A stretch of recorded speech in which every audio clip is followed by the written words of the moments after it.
Queridos irmãos, abramos as nossas Bíblias no livro dos Salmos.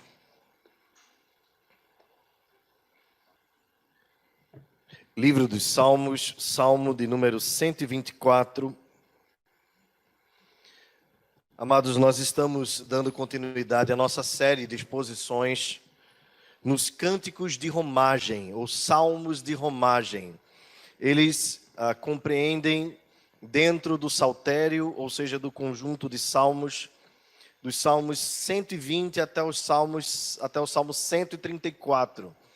São 15 salmos que estão dentro do conjunto, do corpo do saltério, de 150 salmos, que são conhecidos como cânticos dos peregrinos, ou cânticos dos degraus, ou também popularmente chamado como cânticos ou salmos de romagem.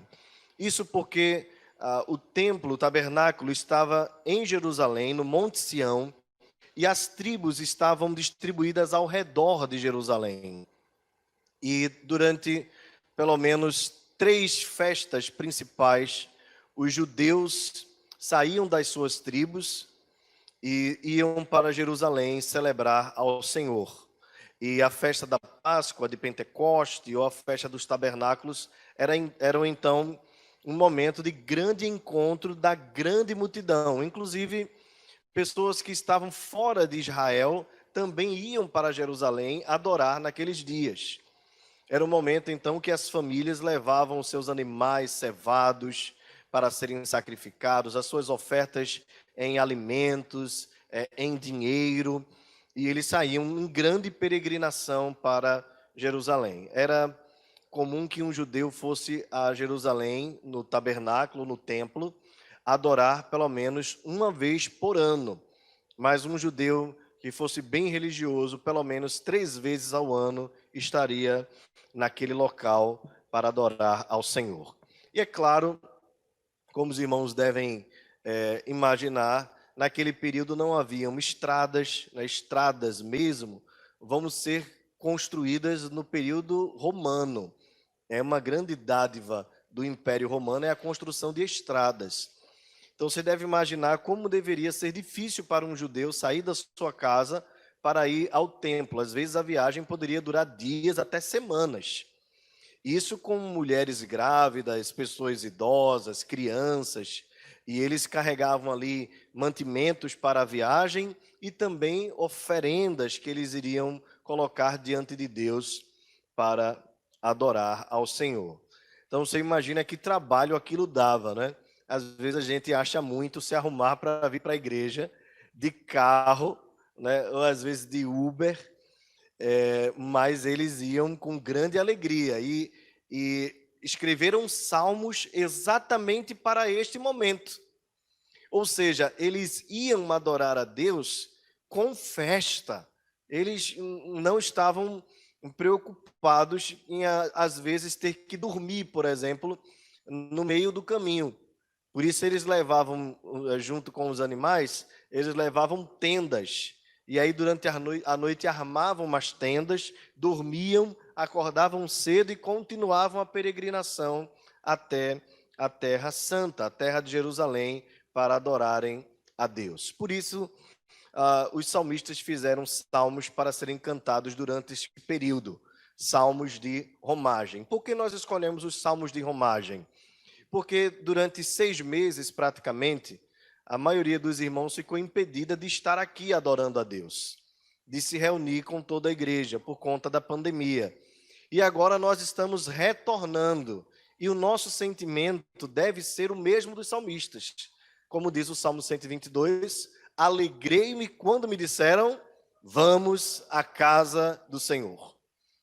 O salmista no Salmo 42, que não está entre os salmos de romagem, lamenta o período em que estava impedido de ir ao templo adorar. Ele diz assim, por que estás abatido a minha alma, por que te perturbas dentro de mim? Espera em Deus, pois ainda o louvarei. E a lembrança que vinha à mente dele era ele conduzindo a multidão em festa e gritos de louvor e alegria. O Salmo 100 diz assim, celebrai com júbilo ao Senhor todas as terras.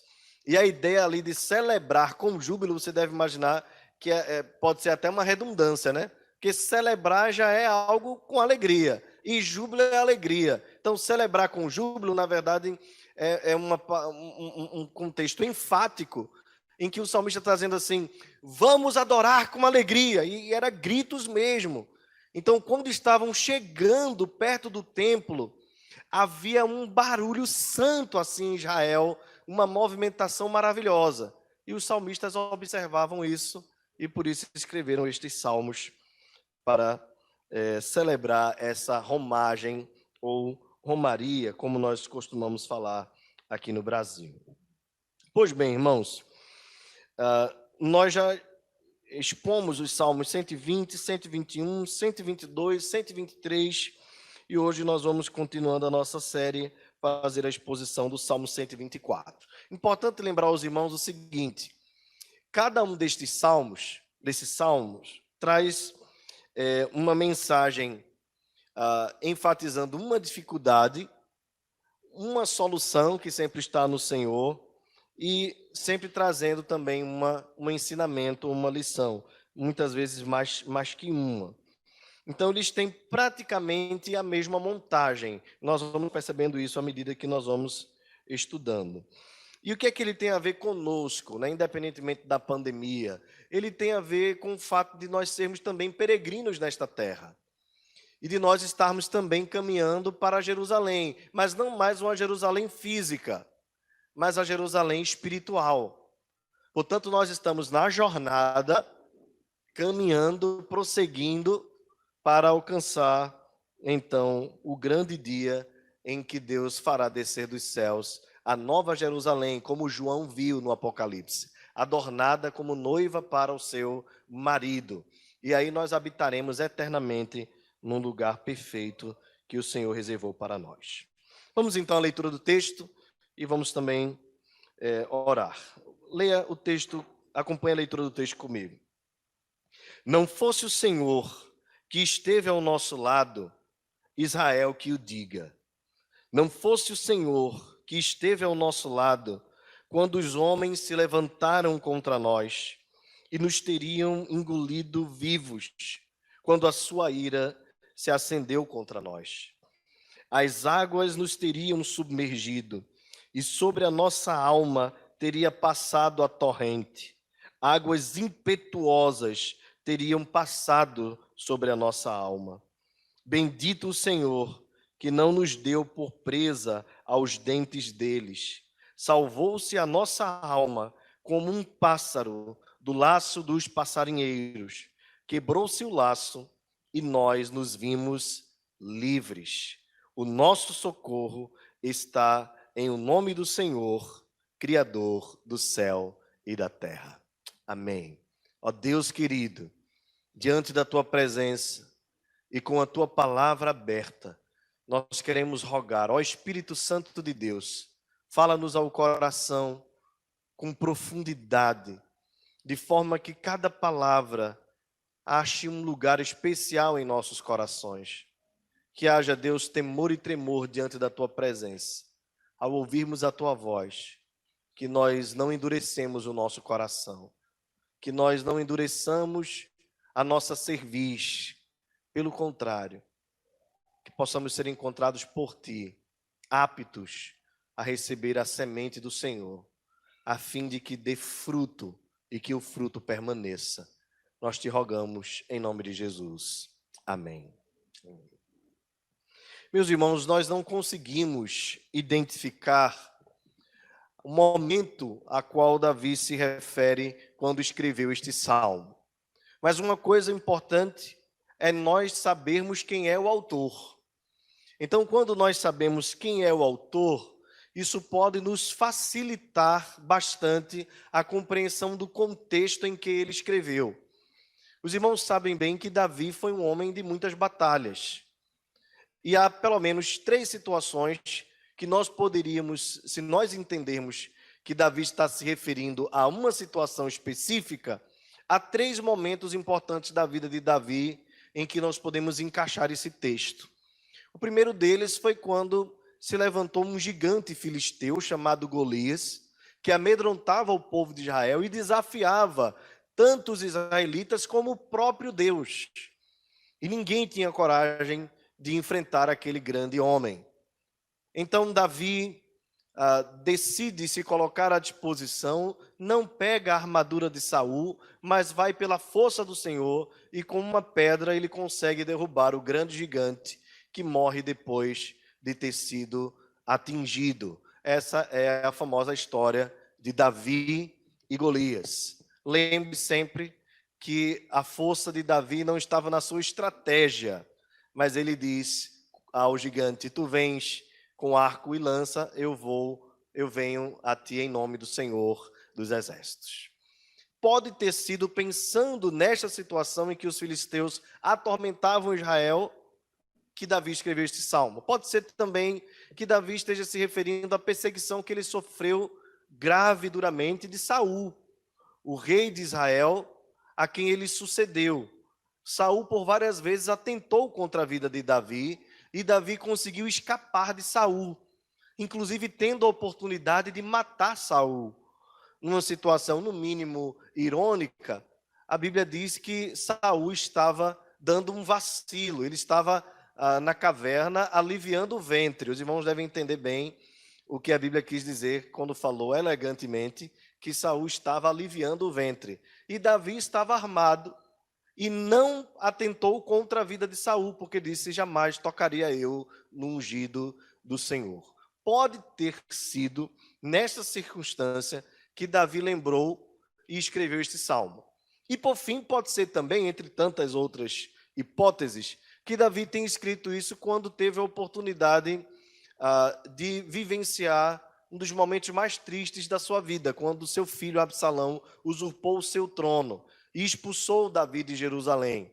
E Davi então ficou por um período destronado, levando consigo alguns dos seus homens, dos seus valentes, mas o rei Davi estava extremamente fragilizado pelo fato do seu filho Absalão tentar tomar o seu trono. Então, o próprio Deus teve a condição, claro, pelo seu poder, de acabar com a vida de Absalão, seu filho, que deixou Davi muito triste, mas Davi então estava sendo perseguido e foi liberto. Certamente era desejo do seu filho matá-lo, para assim eliminar totalmente a possibilidade dele perder o trono que ele havia usurpado do seu pai. Pode ter sido essas três, são os grandes três momentos da vida de Davi.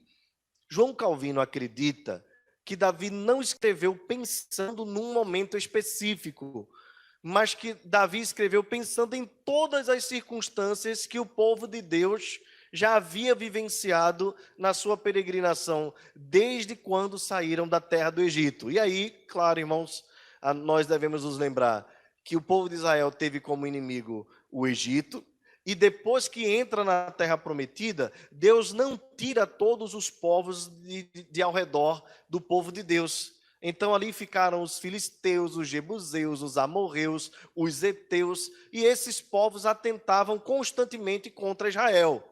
Então pode ter sido em qualquer uma dessas circunstâncias. A verdade é que o tema que Davi quer trazer à tona é o fato de que Deus é aquele que socorre o seu povo diante dos grandes perigos que se levantam contra o povo de Deus historicamente.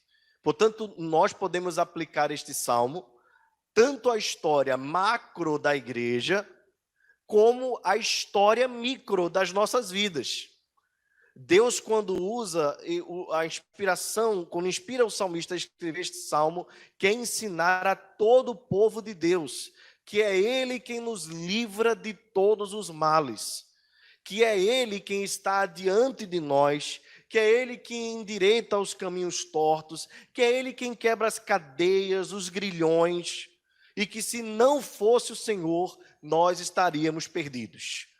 Portanto, se você sair daqui guardando esta primeira lição, você já pode sair daqui confortado, consolado e confrontar a insegurança que possa acometer o seu coração em qualquer situação. A verdade é, Deus está conosco. Deus está ao nosso lado.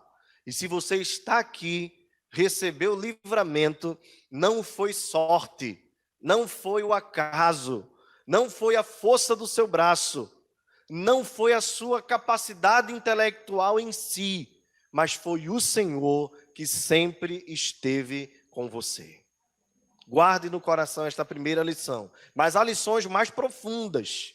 E é por isso que eu quero que você caminhe comigo no texto aqui, verso a verso. Para isso, eu peço que você mantenha a sua Bíblia aberta e nós vamos meditando a cada verso. Veja o verso primeiro. Não fosse o Senhor. Observe, Senhor aqui está todo em letras maiúsculas. A ideia clara aqui do tradutor é nos lembrar que ele é o Deus que domina sobre todas as coisas. É o Deus Adonai, é o Senhor, é o Jeová, o Criador de todas as coisas, que esteve ao lado do seu povo. E aí o salmista diz, Israel que o diga. Em outras palavras, Israel é o grande exemplo dos livramentos de Deus, do cuidado de Deus, de Deus estar ao lado do seu povo. Meus irmãos, isso aqui tem tudo a ver com a doutrina do pacto, que é a doutrina defendida por nós, aliancistas, por nós, reformados. Nós cremos que Deus firmou um pacto com o seu povo e que esse pacto não tem fim, não pode ser quebrado por Deus. E esse pacto é de Ele ser o nosso Deus e de nós sermos o seu povo. Dele ser a noiva e o noivo e nós sermos a noiva. Dele ser o pastor e de nós sermos o rebanho. E como não há pastor sem rebanho, como não há noivo sem noiva, assim também não há Deus sem a igreja. Agora me permita dizer que isso não é uma heresia, tá certo? Porque ele sempre existiu independente de nós.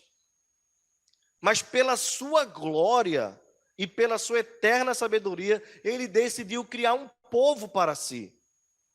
E agora que ele nos criou, que ele nos formou e que ele firmou conosco um pacto, ele é tão fiel ao pacto que se tem uma coisa que Deus não pode, é quebrar o seu pacto conosco. Os irmãos estão entendendo o que eu estou falando? Não há nada impossível para Deus, exceto deixar de nos amar, exceto deixar de olhar para nós, exceto deixar de cuidar de nós. Porque Deus não pode ir de encontro à sua própria palavra. Deus não pode ir de encontro ao seu próprio compromisso. Então Deus está ligado a nós e nós estamos ligados a Deus. E não há nada, absolutamente nada, que possa nos separar do seu amor.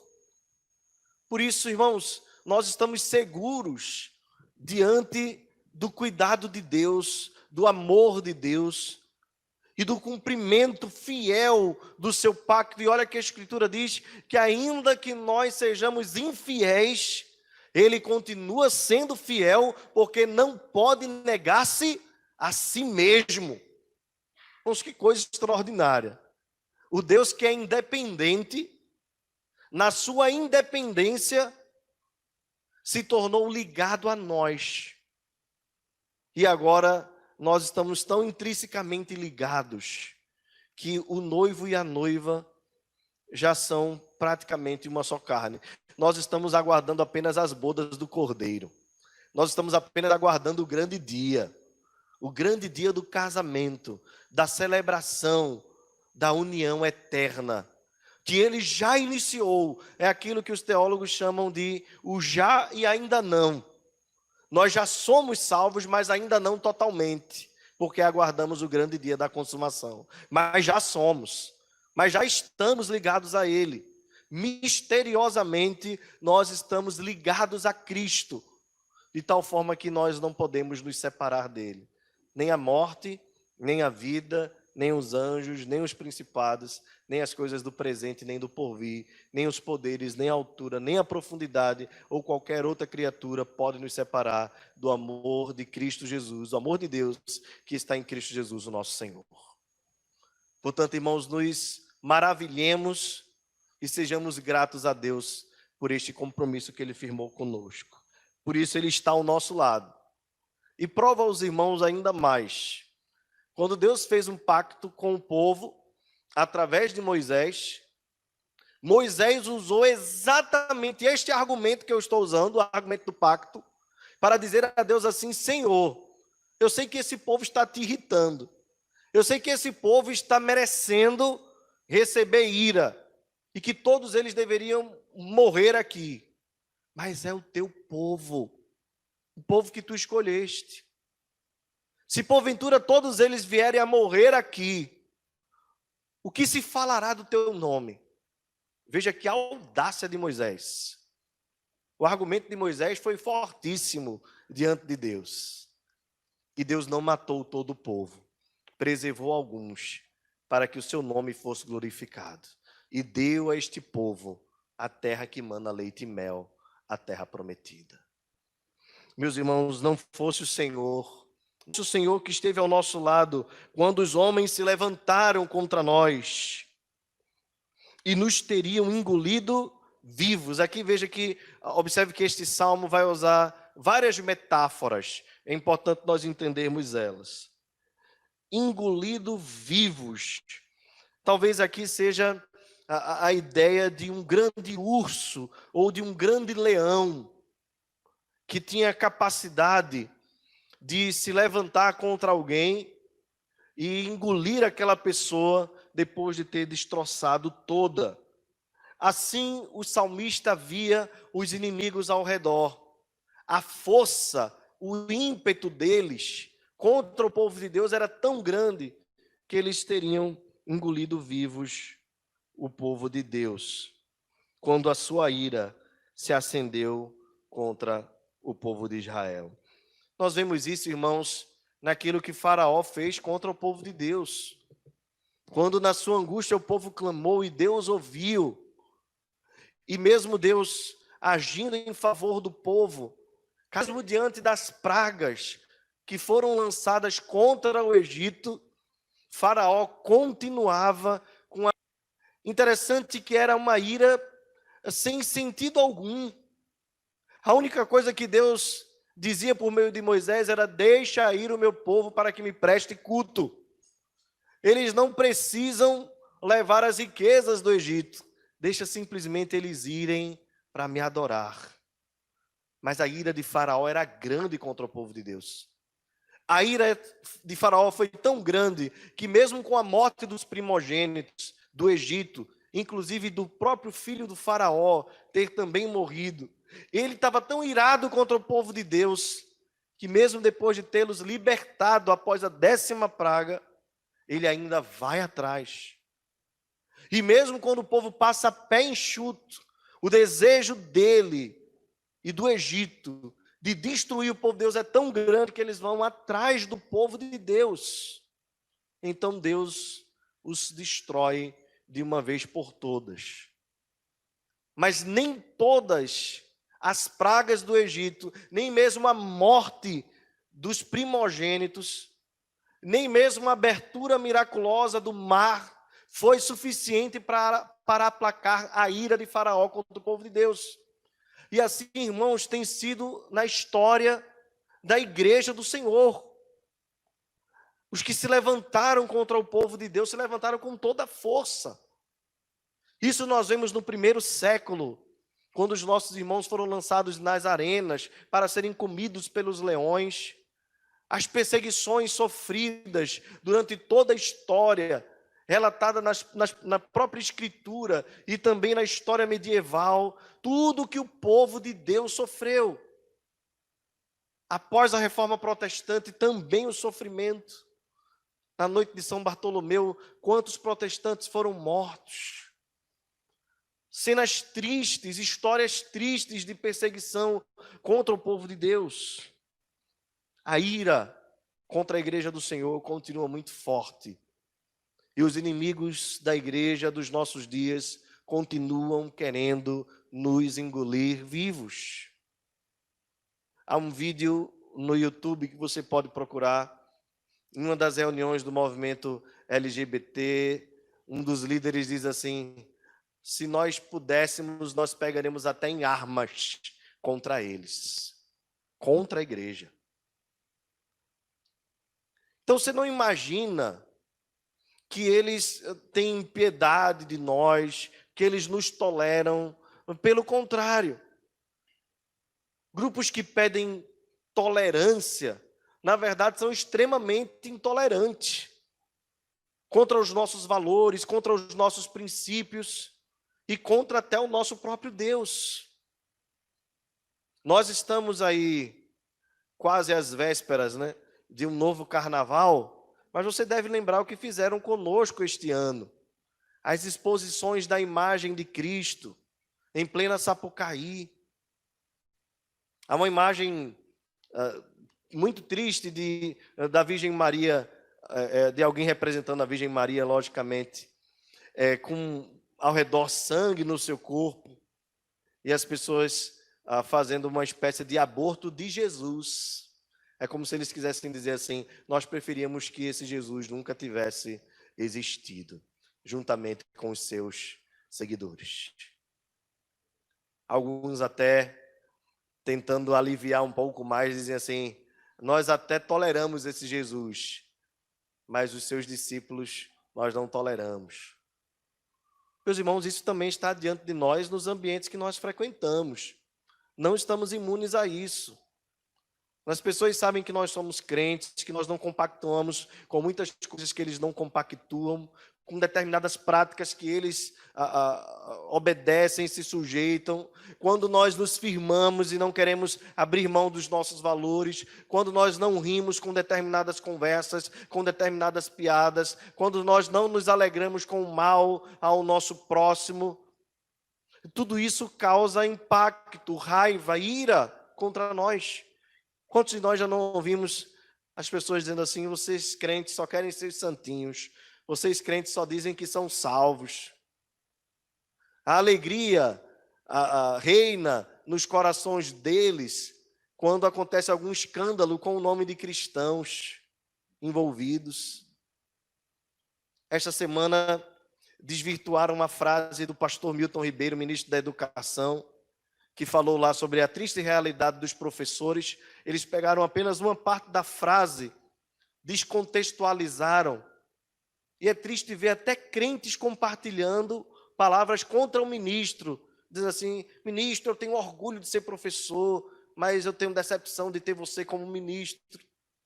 E não percebem que é só pelo fato dele ser cristão, só pelo fato dele defender os valores que defende, valores da família, princípios de Deus. Nós somos maioria nesse país, irmãos. Nós não temos que nos rebaixar, embora o país seja laico, ele não é laicista. Nós somos maioria, somos judeus, de cultura judaico-cristãs, católicos, protestantes. E às vezes minorias querem nos calar com um ódio terrível contra nós. Se eles pudessem, eles nos engoliam vivos. Eles não nos toleram. E quando eles querem nos atacar ainda mais, aí eles dizem assim: está na hora de cobrar impostos da igreja. Como se o dinheiro que você depositasse aqui já não viesse passado pela peneira de todos os impostos que nós pagamos. Os nossos dinheiros, os nossos recursos já são tributados. Igreja não é empresa, a igreja não tem lucro. Pelo contrário, tudo que a igreja recebe, ela oferece muito mais à sociedade, como parceira do Estado. Se fechassem as igrejas evangélicas e católicas nesse país, isso aqui viraria um caos. Porque somos nós que vamos na Cracolândia, porque somos nós que vamos aos hospitais, somos nós que vamos aos presídios com os nossos próprios recursos que Deus coloca em nossas mãos. Somos nós que mantemos escolas, hospitais, creches, projetos sociais. A verdade é que o Estado brasileiro não resistiria à ausência da igreja. A igreja devia ser incentivada, mas eles querem nos engolir vivos. Porque eles sabem que mais do que a mensagem da solidariedade, nós levamos a mensagem do Evangelho, que é poderosa para salvar a vida de todo aquele que crê. Essa é, irmãos, a situação que a igreja também enfrenta. Águas, observem o que o texto diz no verso 4, águas nos teriam submergido. Depois ele diz, e sobre a nossa alma teria passado a torrente. No verso 5 ele diz, águas impetuosas. Observe que gradativamente vai aumentando, né? Águas. Depois ele diz, águas fortes ao ponto de nos submergir. E depois ele diz, uma torrente de água. Depois ele diz, águas impetuosas, ou seja, impossível de conter. Eles teriam passado contra nós, e não apenas contra os nossos corpos, mas contra a nossa alma. Eles seriam capazes de fazer isso. Aqui então o salmista diz, bendito seja o Senhor, que não nos deu por presa aos dentes deles. Louvado seja Deus. Aqui, irmãos, mais uma vez, a figura de uma fera. Uma fera que morde, que destroça com a força da sua mandíbula uma presa. Talvez Davi aqui estivesse se referindo a um leão, porque ele lembra quando estava argumentando ao rei Saul, quando ele queria lutar contra o gigante Golias, que ele já havia matado um leão. Talvez Davi tivesse se lembrado também porque ele era pastor de ovelhas. E como pastor, muitas vezes ele precisava brigar com lobos. Às vezes até mesmo matar os lobos para tentar arrancar as ovelhas diante das suas presas. A verdade é que Davi aqui reflete a fragilidade natural da igreja. Meus irmãos, não há nada, entenda bem o que eu estou falando, não há nada mais frágil do que um cristão verdadeiro. Ele não oferece perigo a ninguém, ele não faz mal a ninguém, ele não maltrata, ele não furta, ele quer simplesmente viver a sua vida tranquila. Ele não reage à altura dos males que sofre. Assim são os cristãos. Nós aprendemos na história a ser mansos. Temos os nossos pecados. Ninguém está nos isentando do que o cristianismo já fez de ruim na história. Houve coisas ruins também. Mas, via de regra, a igreja é frágil. A igreja verdadeira, ela é frágil. Observe comigo que eles não se levantam contra os muçulmanos da forma que se levantam contra nós, não é verdade? Você lembra bem do Charlie Hebdo?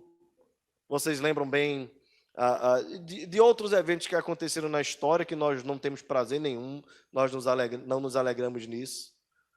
Mas os franceses, eles têm uma cisma, né, de perturbar a religião islâmica, e vez por outra nós vemos o resultado disso. Aqui no Brasil nós vemos a mesma forma. Os cristãos muitas vezes são motivos de piada, mas o Islã, todo mundo fica quieto, todo mundo fica calado. Porque bater no cristão é muito fácil. Bater no cristão é muito fácil. Então Davi diz assim, pensando nisso, olha, o povo de Deus é como presa, como uma ovelha diante de um lobo, como um cordeiro diante de um leão. Mas ele tem um Senhor que não os entrega aos dentes das feras. Portanto, irmãos, observe que o Salmo começa dizendo, não fosse o Senhor, e agora ele diz, bendito seja o Senhor. Não fosse o Senhor que esteve ao nosso lado, bendito seja Deus que não nos deu por presa. Em outras palavras, queridos, o salmista deixa claro o tempo todo que é Deus quem protege, quem livra, quem guarda o seu povo. É Deus quem está ao lado para proteger, é o próprio Deus. É o próprio Deus. No verso 7, ele diz assim, salvou-se a nossa alma como um pássaro do laço dos passarinheiros. Quebrou-se o laço e nós nos vimos livres. Eu não sei se a figura vem à sua mente, né? Mas quem é do interior lembra bem das práticas para pegar passarinho, né? Nós temos aqui alguém do Cipoma, eu não vou ensinar essas práticas, né? Para que ninguém fique incentivado. Hoje em dia é crime, né, meu querido? É crime fazer isso contra eles. Na minha época de infância, se colocava o alçapão, né? E aí o bichinho entrava. Mas antigamente se fazia laços para prender, pegar o pássaro pela pata. E assim, claro, conseguia detê-lo, às vezes com o objetivo simplesmente da caça, às vezes da alimentação. O que o salmista está dizendo é o seguinte: eles atentaram contra nós, eles chegaram a nos enlaçar, mas o laço foi quebrado e nós fomos livres. Assim como o pássaro, inocente, frágil, diante do laço e da armadilha do passarinheiro, que às vezes passa o dia ali espreitando, esperando um vacilo. Assim somos nós, irmãos, diante do ódio que se levanta contra o povo de Deus. Esse ódio, meus queridos, ele tem, gostaria de lembrar aos irmãos, ele tem um centro, um cerne. É Satanás. Satanás odeia o povo de Deus. Satanás odeia a igreja. Os homens são simplesmente instrumentos dele. A Bíblia diz que o mundo jaz no maligno e que esse mundo nos odeia, mas Jesus nos lembrou bem, dizendo assim: olha, se odiaram a vós outros, é porque primeiramente odiaram a mim. Então, o ódio não é por nós sermos quem somos, mas é por sermos de Cristo, por sermos quem Cristo nos fez ser, por carregarmos o nome dele, os valores dele, os princípios dele. Assim, então, eles tentam contra as nossas vidas nos enlaçar para nos matar, mas o laço é quebrado. E Davi atribui isso ao Deus que é bendito. Ele diz: bendito o Senhor que não nos deu por presa. Bendito o Senhor que livrou a nossa alma como o pássaro do laço dos passarinheiros. E aqui então Davi termina com um grito de louvor, dizendo: o nosso socorro está em o nome do Senhor, Criador do céu e da terra. Lembra, irmãos, que o Salmo 121 traz também essa temática? Eleva os olhos para os montes, de onde me virá o socorro? O meu socorro vem do Senhor, Criador dos céus e da terra. Quando Davi atribui a Deus a sua qualidade de Criador, e quando Davi fala do céu e da terra, Davi está dizendo: olha, tudo o que existe neste mundo funciona para a glória daquele que o criou. Então Deus é poderoso para usar todos os artifícios humanos, naturais, da criação, em favor do seu povo. Assim ele alimentou Elias quando este estava na caverna, fazendo com que o seu alimento fosse levado por um corvo. Deus é poderoso para fazer isso. Para usar toda a instrumentalidade. Ele usou uma baleia, um grande peixe, para segurar Jonas por 3 dias. E ali Jonas ser convencido da sua pequenez e sujeitou-se ao chamado de Deus. Deus usa os ventos, usa os mares, tudo o que existe está sujeito à vontade daquele que criou. E Deus é poderoso para usar qualquer um desses meios em favor do seu povo. O nosso socorro está no nome daquele que tem um domínio sobre todas as coisas. E é capaz de usar todos esses meios, estes recursos em nosso favor, por amor do seu nome. E nós carregamos o seu nome.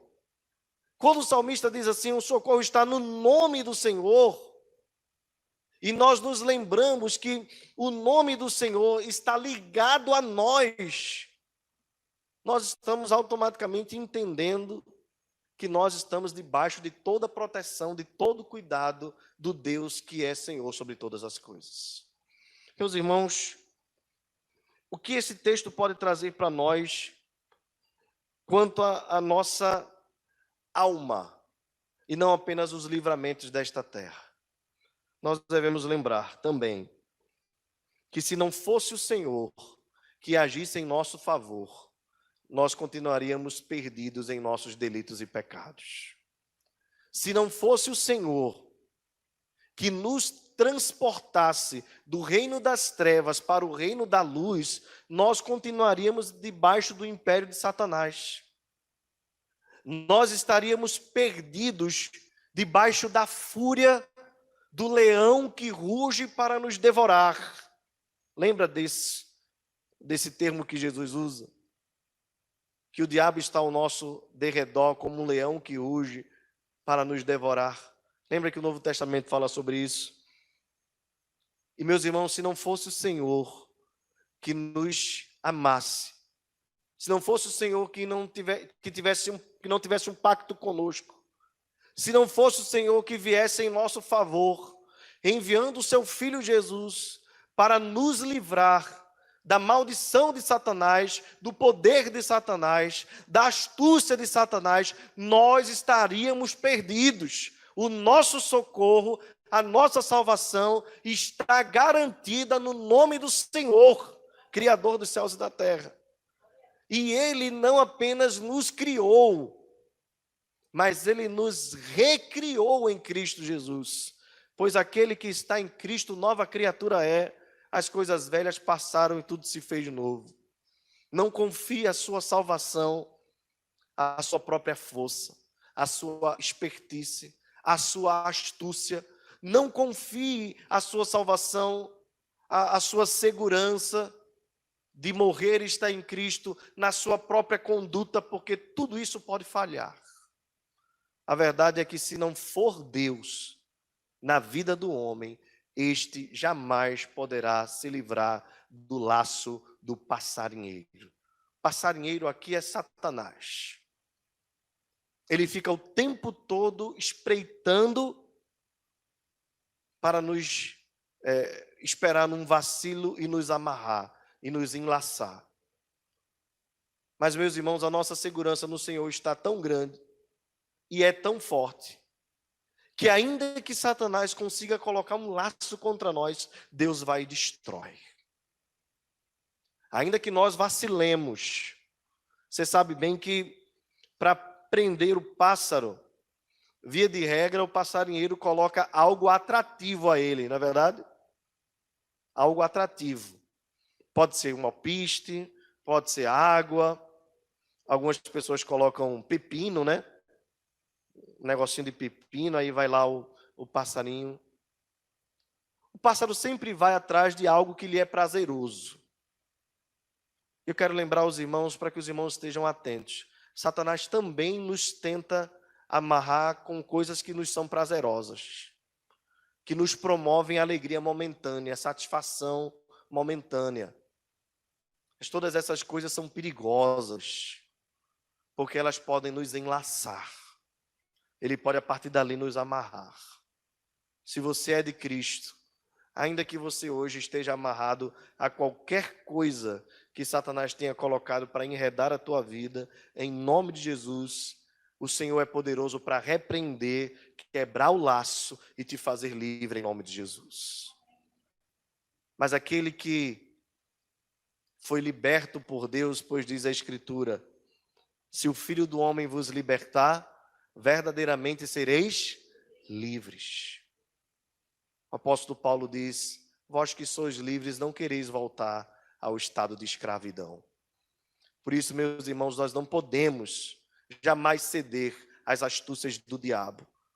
Que nós fiquemos firmes, alertas, atentos a toda e qualquer tentação que tenta nos tirar da presença de Deus e nos amarrar e nos prender.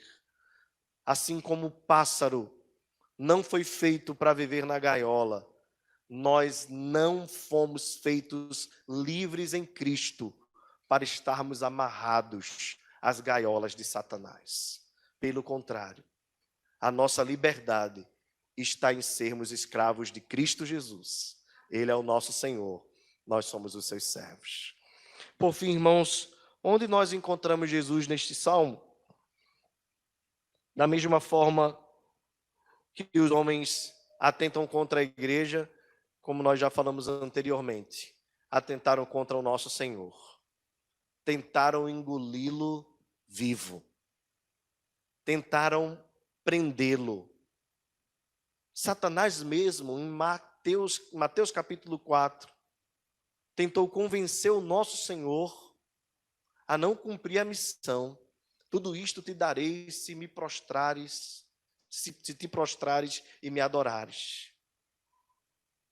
E Jesus o repreendeu por 3 vezes, usando a própria Escritura.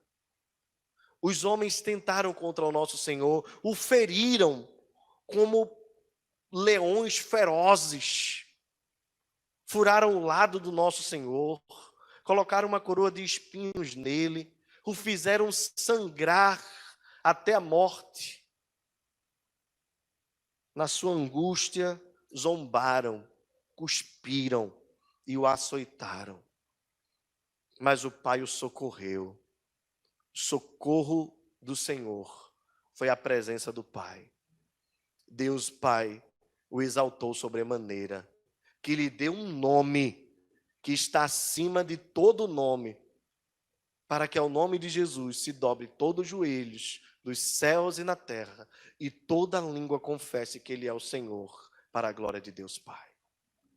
E esse nome é o nome de Jesus, no nome de Jesus, que nós temos hoje socorro. A nossa segurança está no nome do Senhor. Quando alguém perguntar a você qual o nome de Deus é Jesus. Jesus é o nome de Deus. O Senhor salva, o Senhor é a salvação.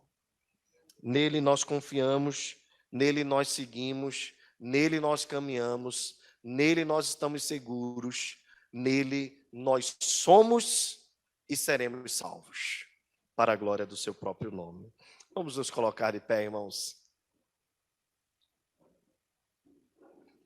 Nós vamos encerrar orando ao Senhor, impetrando a bênção apostólica. Senhor nosso Deus, obrigado pela tua palavra que nos torna seguros. Seguros não apenas quanto aos livramentos desta vida, que o Senhor tem nos dado muitos, mas também seguros quanto à nossa salvação eterna. Nada pode nos separar do teu amor, da tua graça. Nós somos a menina dos teus olhos. O Senhor tem um amor incondicional por nós. Tu és o Deus do pacto, o Deus da aliança. Deus que não pode mentir. Que ainda que nós sejamos infiéis, permanece fiel. Tu és o Deus do impossível. E é impossível ao Senhor não nos amar. Porque quando tu olhas para nós, tu vês a figura do teu Filho Jesus Cristo, que nos substituiu na cruz do Calvário. Senhor, nós estamos seguros em ti. Seguros ao ponto de não termos a nossa vida como importante para nós mesmos. Seguros ao ponto de dizermos que a nossa esperança na vida e na morte é que somos do Senhor. Recebe a nossa vida como oferta suave a ti. Que nós jamais neguemos o teu nome e que nós saibamos que em todas as coisas, mesmo até as perseguições, cooperam para o bem daqueles que te amam. E nós te amamos. Dá-nos uma semana maravilhosa, conduz-nos em paz e em segurança, preserva a nossa alma, livra-nos do maligno e dá-nos sempre amor para contigo e para com os nossos próximos. Que a graça do Senhor Jesus, o amor de Deus, o nosso Pai, e a comunhão do Espírito Santo seja sobre nós e conosco permaneça agora e para todo sempre. Amém. Podem sentar, irmãos.